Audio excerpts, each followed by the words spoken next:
આપ જોઈ રહ્યા છો પાટવી ગુજરાતી ન્યૂઝ। નારી વંદન ઉત્સવ અંતર્ગત આણંદની ડીએન હાઈસ્કૂલ ખાતે બેટી બચાવો બેટી પઢાઓ દિવસની ઉજવણી કરવામાં આવી।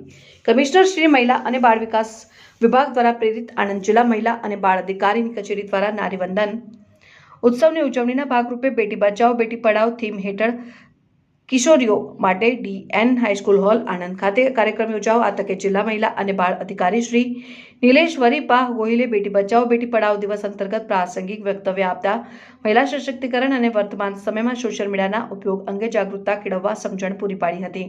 તેમજ સખી વન સ્ટોપ સેન્ટરના કેન્દ્ર સંચાલક શ્રી રિપલબેન ડાભી દ્વારા મહિલાલક્ષી સરકારી યોજનાઓ, police station based support centre અને સખી વન સ્ટોપ સેન્ટરની કામગીરી અંગે વિગતવાર માહિતી પૂરી પાડવામાં આવી હતી। આ પ્રસંગે નાયબ પોલીસ અધિક્ષક શ્રી રિદ્ધિ ગુપ્તેએ મહિલા સુરક્ષા સજાગતા એ જ સાચી સુરક્ષા વિષય ઉપર માર્ગદર્શન આપતા શી ટીમ મહિલા helpline number 181, police helpline number 100 અને દીકરીઓના ઉજ્જવળ કરિયર ઘડતર અંગે મહત્વપૂર્ણ માહિતી પૂરી પાડી હતી। અને જે ચારુત્તર એજ્યુકેશન સોસાયટીના કેમ્પસ ડિરેક્ટર શ્રી મહેશભાઈ પટેલ દ્વારા પ્રાસંગિક ઉદ્બોધન પણ કરવામાં આવ્યું હતું। કાર્યક્રમમાં કસ્તુરબા કન્યા વિદ્યાલયના સુપરવાઇઝર શ્રી રાજેન્દ્રભાઈ પ્રજાપતિ દ્વારા સ્વાગત પ્રવચન અને જેન્ડર સ્પેશિયાલિસ્ટ શ્રી હરેન્દ્રભાઈ પટેલ દ્વારા આભાર વિધિ સંપન્ન કરાઈ। પાટવી ગુજરાતી ન્યૂઝ સેવ રાજુ સુભાઈ।